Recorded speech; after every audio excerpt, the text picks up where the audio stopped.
Alors, Béat Hashem, on continue le Chok HaEmuna. On est donc le 12 Rejvan dans le cycle annuel et on commence tout de suite avec le jardin de la foi. Et on va expliquer donc les trois niveaux qu'on a succinctement vus hier. Les trois niveaux de l'Aemuna qui sont comme ça, Hachem il veut, Kacha Hachem Rotse. Le deuxième niveau, c'est que Hachem, tout ce qu'il fait, c'est pour le bien. Et le troisième niveau, qu'est-ce qu'Hachem il veut de moi, comment Hachem il veut me rapprocher de lui. Et je rajouterai ici, donc c'est pas marqué dans le jardin de la foi, mais le Rav, il le dit partout maintenant. Il dit que le niveau en préambule, avant le premier niveau de comme ça Hachem il veut, c'est de savoir que Hachem il t'aime comme tu es. Il t'aime dans l'amour éternel qui dépend de rien, comme un père qui aime son fils. Ça, c'est le tout premier niveau de la foi, de savoir que Kadosh Baruch Hu est votre Akmosheata. Maintenant, on commence donc le premier niveau de la foi, Kacha Hashem Rotse, comme ça Hachem il veut. Donc ça, c'est le premier niveau de la Emouna. C'est-à-dire quoi? Que la Emouna, d'abord la Emouna qu'Hachem Itbarach, c'est lui le seul qui dirige dans ce monde-là, qu'il est le seul et unique dirigeant de ce monde-là. Et que tout ce qui se passe dans ce monde-là, tout provient de Kadosh Baruch Hu, avec une ashgacha, une providence pleine et précise. Comme c'est marqué, Ribon Kol HaMaasim, Hachem, il est le maître de toutes les actions. On dit 2 fois par jour minimum, on dit dans le Kain Neshama et dans le Ishtabar. Là-bas, on dit Ribon Kol HaMaasim. Hachem, tu es le maître de toutes les actions. Qu'est-ce que ça veut dire? Ça veut dire qu'en réalité, Hachem, il dirige et il domine toutes les actions de l'humanité entière. Comme c'est marqué dans les 13 articles de la Emouna, de la foi du Rambam, Rabbi Moshe Ben Maimon, qu'on doit dire tous les jours. Alors, nous, on les dit de manière plus poétique, mais les mots originels du Rambam, ce sont les suivants, et c'est le premier des 13 articles de la foi. Ani Ma'amin, j'ai une foi, Be'emouna Shlema, une foi totale, donc pas dans l'avenue du Mashiach, ça c'est un autre article de la foi, une foi, voilà, pas dans l'avenue du Mashiach, mais le premier article de la foi, c'est Ani, j'ai une foi totale, que le Créateur béni soit son nom. Il crée au présent continu constamment et il dirige constamment toutes les créatures. Et lui seul, a fait et fera toutes les actions. Voilà le premier article de la foi qu'il faut avoir. En d'autres termes, c'est-à-dire que tout ce qui se passe dans ce monde-là, de la plus petite chose de ce monde-là, la plus petite action de ce monde-là, la plus grande action de ce monde-là, tout est l'œuvre des mains d'Akadosh Baruch Hu. C'est pourquoi tu dois savoir que tout ce que tu traverses dans ta vie, spirituellement ou même matériellement, que tu as l'impression que c'est le fruit d'un hasard naturel, ou bien que c'est venu par intervention d'autres êtres humains, ou bien que cette action-là, elle s'est faite par toi-même. Dans ces trois niveaux-là, la nature, les autres êtres humains et toi-même, ça inclut en réalité toutes les possibilités qu'il y a dans les événements qui t'arrivent dans ce monde-là. Et bien en réalité, sache que tout ça, c'est le fruit de la volonté d'Hachem Itbarach, ou dans d'autres termes, Kacha Hachem Rotse, comme ça Hachem il veut. C'est le premier raisonnement qu'il faut avoir dans chaque événement, de dire comme ça Hachem il a voulu. Comme ça Hachem il a voulu. On continue maintenant avec le jardin des louanges, l'étude de la Torah. Voilà qu'en réalité, l'essentiel de l'étude de la Torah qui amène un homme à pouvoir remercier et louer Akadosh Baruch Hu, c'est l'étude de la foi. D'apprendre à étudier la Emouna comme on est en train de faire ensemble, Baruch Hashem, et de diffuser ça. Comme c'est ce que Rabbeinu Kadosh, Rabbi Nachman Breslev écrit dans la Torah bête du Likutei Moharan Tinyana, que l'essentiel des plaisirs du monde futur, eh ben, ils proviennent du remerciement et de l'étude de la halakha, de la loi. Et grâce à ça, grâce à l'étude de la halakha, un homme il va pouvoir connaître Hachem encore plus et être encore plus proche d'Akadosh Baruch Hu. Et en réalité, on va voir que l'étude de la halakha dont il parle Rabbi Nachman de Breslev ici, c'est 2 types d'études de la halakha. Il y a deux sortes d'études de la halakha. La première, c'est étudier la halakha dans le sens stricto sensus, c'est-à-dire d'apprendre les halakhot, les lois, comment un homme il doit se comporter chaque jour, comme on va faire juste après, et ne pas trébucher dans des avérotes, de ne pas transgresser et ne pas faire des fautes, d'accord? Ça s'appelle augmenter tous les jours dans la connaissance d'Akadosh Baruch Hu, qu'est-ce qu'Hachem veut de toi, etc., etc. C'est pour ça que Rabbi Nachman de Breslev, il a dit qu'un homme, il ne doit pas passer un seul jour sans étudier des halakhot. Tous les jours, on doit étudier au moins une halakha. Rabbi Nachman, il a institué que c'est impossible de passer un jour sans faire une halakha. Que si tu fais un jour sans halakha, il a dit Rabbeinu, c'est un jour qui n'a pas de réparation. Que Dieu nous en préserve. Et ça rejoint ce qu'a promis Eliyahu Hanavi Zachor Letov, que tout celui qui étudie au moins 2 halakhot par jour, 2 lois par jour, eh ben, c'est lui assuré qu'il aura le monde futur. Ça, c'est la première façon de comprendre c'est quoi que le monde futur, il dépend de la halakha. Les plaisirs du monde futur, ils dépendent de la halakha. La deuxième façon de comprendre, c'est l'étude des lois de la Emouna, des lois de la Tchouva. C'est-à-dire de savoir comment avancer dans sa vie d'après la foi et d'avoir les lois de comment faire tes Tchouva, comment gérer sa vie. Et ça, en fait, ça se fait essentiellement par le fait de pouvoir servir des tzadikim, de se coller aux tzadikim pour pouvoir qu'ils puissent nous apprendre et nous guider dans chacun des chemins de notre vie, des étapes de notre vie, comment accepter les événements qu'on est en train de vivre, comment on doit réagir face à ces événements-là dans toutes les situations de sa vie qui changent à chaque instant. Par exemple, que ici, il va te dire que tu dois te renforcer. Ici, tu dois te réveiller. Ici, tu dois recommencer à faire un nouveau départ. Ici, tu dois savoir comment ne pas trébucher, etc. Ici, tu dois augmenter des prières. Et ça, essentiellement, c'est ça l'essentiel du limoud, de la Emouna, qu'on va recevoir du tzaddik. Et c'est celle de l'étude qu'on apprend du tzaddik, c'est l'étude de la Emouna. L'étude de la Emouna. Et là, il nous dit le Rav, l'Irot et Shefa, voir l'abondance. David Amelech, que la paix soit sur lui, il a crié à Kadosh Baruch Hu quelque chose qui peut être un peu incompréhensible. Il a dit Al taster panecha mimeni, ne voile pas ta face de moi, ne te cache pas, ne cache pas ta face devant moi, Kadosh Baruch Hu. Qu'est-ce que ça veut dire? En fait, c'est connu que le visage, la face d'Akadosh Baruch Hu fait référence à la conduite de miséricorde d'Akadosh Baruch Hu, à l'influence des bienfaits, quand Hachem il déverse sur nous ses bienfaits et ses bontés. Et David Ameller, en fait, dans sa demande, qu'est-ce qu'il a demandé? Il a demandé à Kadosh Baruch Hu, je t'en prie, n'arrête pas de déverser sur moi ta miséricorde et tes bontés. Mais au contraire, dévoile-moi ton visage, prends-moi en miséricorde, déverse sur moi tes bontés, tes bienfaits, la bracha, la bénédiction. Et sur ça, il y a un des étudiants du collège de la yeshiva du Rav qui lui a posé la question, il lui a dit, mais pourquoi David, il a demandé les choses de manière détournée en disant, Hachem, je t'en prie, ne cache pas ta face devant moi. Il aurait très bien, et pour que tu puisses m'attirer de l'abondance et de la miséricorde. Il aurait très bien pu demander à Kadosh Baruch Hu de manière directe, de manière claire, maître du monde, aie pitié de moi, déverse sur moi tes bontés. Pourquoi il a dit ne cache pas ton visage devant moi de manière détournée comme ça? Et en réalité, ce même élève, il a répondu que Hachem Tamid Mashpiatovat. Hachem, il est constamment en train de déverser des bontés et de la miséricorde sur nous sans interruption. La bonté, la bénédiction Hachem, elle tombe sur nous. C'est pourquoi on n'a pas besoin de demander à Kadosh Baruch Hu qui déverse sur nous des bontés. Parce qu'automatiquement, il les déverse déjà sur nous. Mais c'est quoi alors qu'il a demandé à David Ameller? C'est que l'homme, en fait, il est aveugle. Il ne voit pas tous les bienfaits d'Hachem. Il ne sent pas la miséricorde d'Hachem dans sa vie. Et c'est ça que David Ameller, il a demandé que la paix soit sur lui. Il a demandé à Kadosh Baruch Hu, ne cache pas ton visage devant moi. Sous-entendu, ne me cache pas ta miséricorde. Aide-moi à la voir. Aide-moi à voir ta miséricorde d'Hachem. Aide-moi à être conscient de ta miséricorde. Et c'est ça, en fait, toute la Géoula Taolam, toute la délivrance du monde, toute la délivrance que l'on attend tous, individuellement et collectivement. Tout celui qui va dans ce chemin-là, d'apprendre à remercier Akadosh Baruch Hu avec simplicité, avec pureté de cœur, et bien qu'il sache que c'est sûr qu'il va mamash, réaliser des délivrances dans sa vie, adoucir toutes les rigueurs qui planent sur lui. Et c'est ça l'essentiel de notre travail pour amener la délivrance individuelle et collective, de déraciner de nous le mauvais caractère de la pleurnicherie, de l'ingratitude, et de travailler pour être reconnaissant, apprendre à remercier, louer Akadosh Baruch Hu, faire des chants à Hachem et des louanges à Hachem. Et en ça, on répare tout. Quand on fait ce travail-là, on répare tout à la racine. Et on pourra mériter une Géoula Shlema, une délivrance totale, parce que du remerciement dépend toute la délivrance. Et ça permettra d'amener la délivrance de manière très facile, agréable, par le mérite du remerciement. Et merci à Hachem qu'on mérite d'accomplir ça dans notre vie et au niveau universel, de voir la Géoula Berachamim. On continue avec le livre à travers champs et forêts pour faire notre de tous les jours. Un tnaï echachi, une condition indispensable. Il dit, d'après ce qu'on a vu dans les pages précédentes, on comprend maintenant pourquoi Rabbeinu Akadosh, Rabbi Nachman de Breslev, il nous a ordonné d'une manière catégorique, qui ne laisse pas d'équivoque, de faire tous les jours, comme une loi immuable, 1 heure de hitbodedut.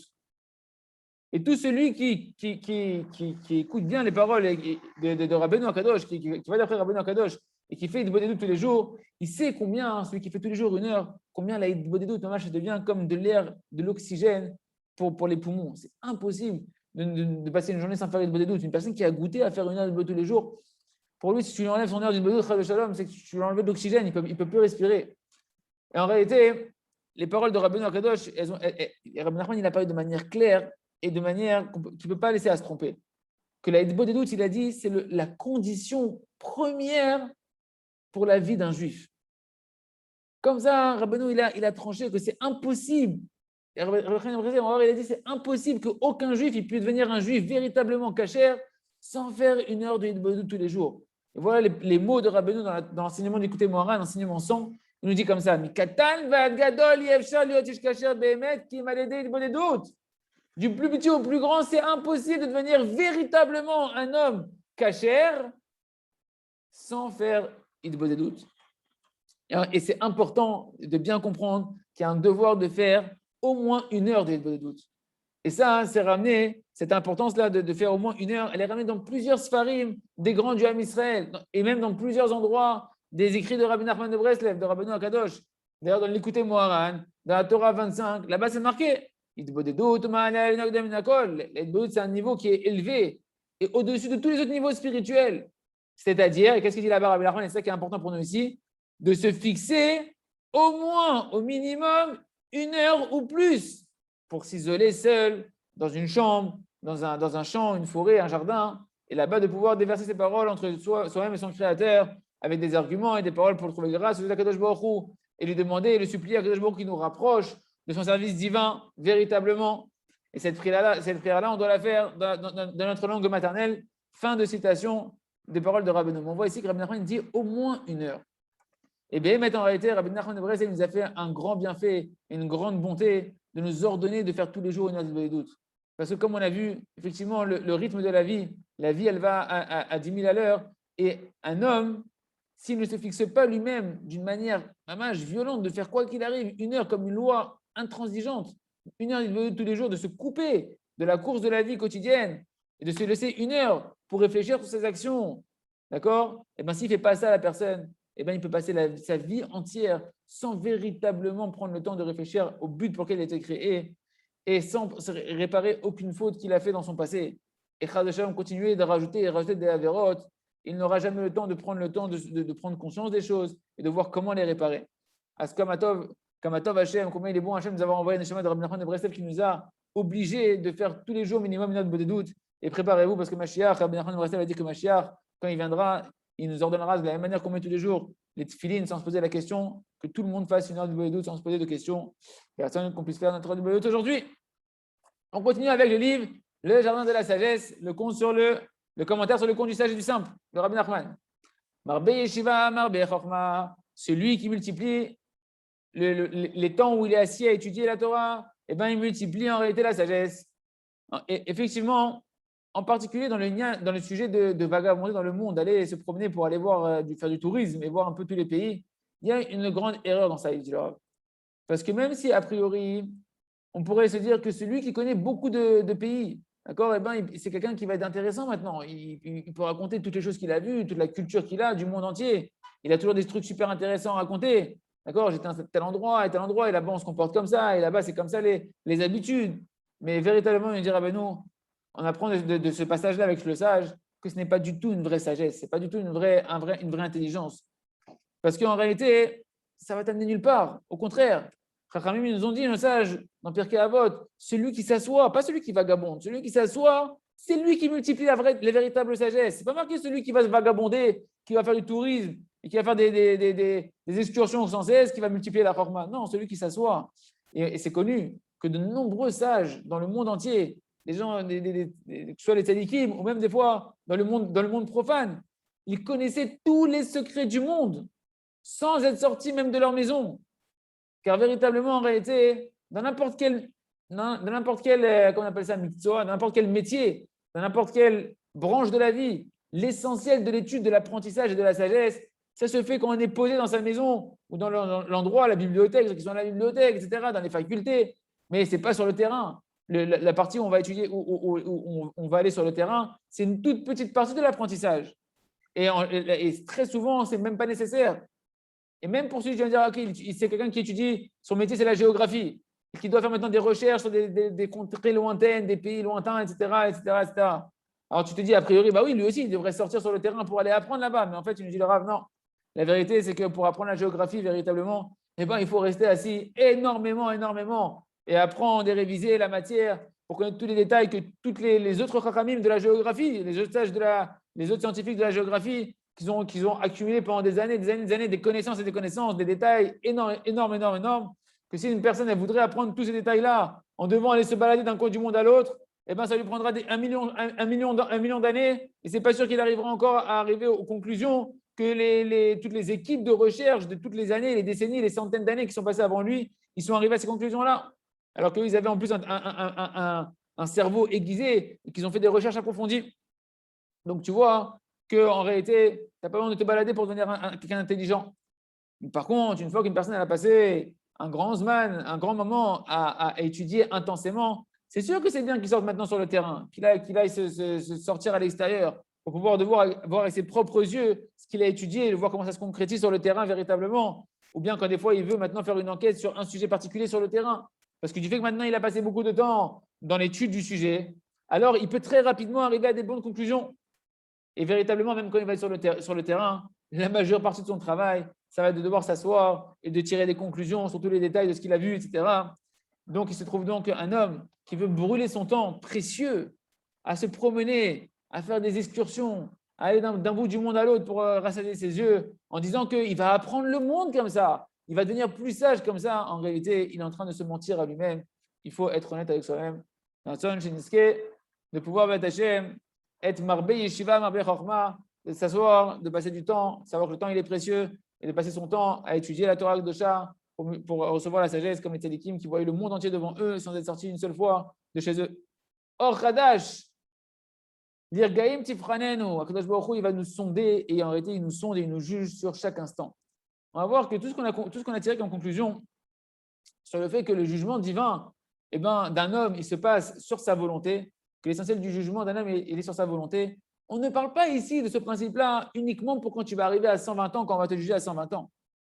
Parce que, regarde, la preuve, déjà un homme, il est jugé chaque année à Rosh Hashanah. Il y a déjà un jugement sur toi qui est à Rosh Hashanah, comme c'est marqué dans la Mishnah, dans ma Masechet Rosh Hashanah, Tetzain, c'est marqué là-bas que chaque Rosh Hashanah, on est jugé. Et là-bas, c'est marqué aussi qu'il y a plusieurs moments dans le monde et dans la vie d'un homme sur lesquels un homme il va être jugé. Comme c'est marqué dans la Braïta là-bas, que Rabbi aussi dit, un homme il est jugé tous les jours. Donc, tu as un jugement céleste à la fin de ta vie. Tu as un jugement céleste à la fin de l'année, au début de l'année. Tu as un jugement céleste tous les jours. Comme c'est marqué, Tzidkenu Karim. Et Rabbi Nathan lui dit, un homme il est jugé à chaque heure.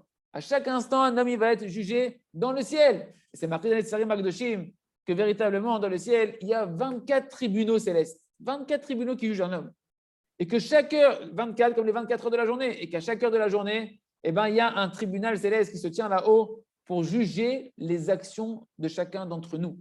Et donc, dans chaque heure, on est jugé dans un des 24 tribunaux célestes qui est dans le ciel.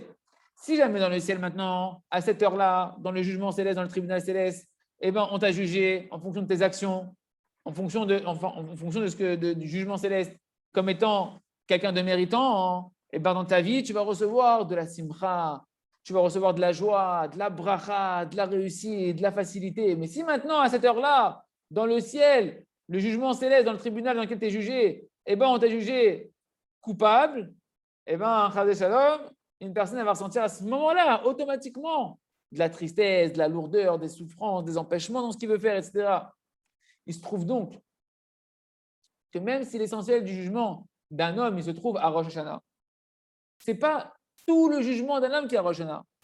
C'est simplement l'essentiel du jugement, s'il va vivre, s'il va mourir, combien il va avoir de parnassa dans l'année, combien il va avoir d'argent dans l'année, des choses très générales. Mais comment un homme maintenant, il va traverser et comment il va se sentir dans chaque heure de sa journée, de toute sa vie, de toute son année, comment il va vivre ce qui a été décrété pour lui à Rosh Hashanah, est-ce qu'il va le vivre bien ou est-ce qu'il va le vivre mal? Non, ce n'est pas décrété à Rosh Hashanah, ça. Ça dépend en réalité du tranchement, du jugement divin qui se fait chaque jour, à chaque heure, dans chaque tribunal qui correspond à chaque heure. Et en fonction de ça, maintenant, tu comprends quelque chose d'extraordinaire. On comprend que, vu qu'on a vu que l'essentiel du jugement, il est sur la volonté, alors il se trouve donc que la volonté d'un homme, c'est elle qui va fixer comment tu vas vivre dans ce monde-là. Est-ce que tu vas vivre avec un kiff, avec du nachat, ou est-ce que tu vas vivre avec de la souffrance? Est-ce que tu vas vivre avec de l'amertume et de la tristesse? Ou est-ce que tu vas vivre avec de la joie? Est-ce que tu vas vivre avec un bon sentiment à l'intérieur de toi ou avec un mauvais sentiment à l'intérieur de toi? Je trouve donc que la volonté d'un homme, c'est elle qui va fixer directement comment tu vas ressentir ta vie, à quoi va ressembler ta vie, comment tu vas traverser ce que tu vas traverser dans ce monde-là. Ce que tu vas traverser, ça a été fixé à Rosh Hashanah. Mais comment tu vas le traverser? Comment tu vas le traverser, c'est fixé à chaque heure. Or, à chaque heure, on te juge sur quoi? Sur ta volonté. Sur ta volonté. À chaque heure, tu peux adoucir toutes les rigueurs dans le ciel et sentir bien, un kiff.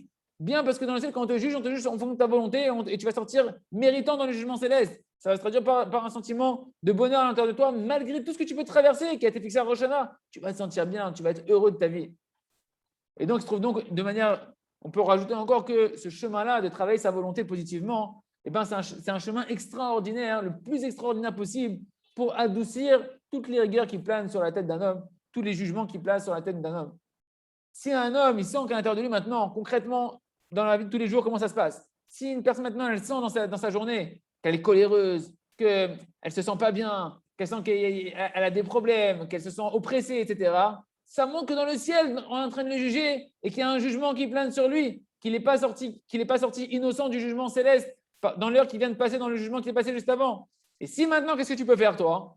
Au lieu de continuer à rester triste, à t'en vouloir, à être culpabilisé, ouais, ils m'ont mal jugé, etc., non, tu fais un nouveau départ. Tu te renforces maintenant avec des bonnes volontés, de vouloir être comme Hachem il veut, de vouloir faire la volonté de Kadosh Baruch Hu, d'accepter avec la Emouna, de renforcer ta Emouna. Tu renforces tes volontés, peu importe ce qui s'est passé dans les actions. Et bien dans le ciel, comme on l'a dit, à ce moment-là, tu es jugé comme un tzaddik et on va te juger positivement dans le jugement qui va arriver dans l'heure qui va suivre. Et ça va se traduire par quoi? Que tu vas finalement, la suite de ta journée, tu vas commencer à tout traverser avec facilité, avec gaieté de cœur, avec un bon sentiment. Azir Razam Hashem, qu'on soit conscient que la volonté, eh ben, le jugement qu'il y a sur nous, c'est sur la volonté, mais à chaque instant, et que comment ma journée va se passer, comment je vais approcher ma journée et les événements que je vais traverser, ça dépend de ma volonté, et que ça, à chaque instant, tu peux le changer. Et Razam, qu'on puisse faire de ça un bon usage et avoir une vie douce, agréable et remplie de joie. Chazak, Chazak.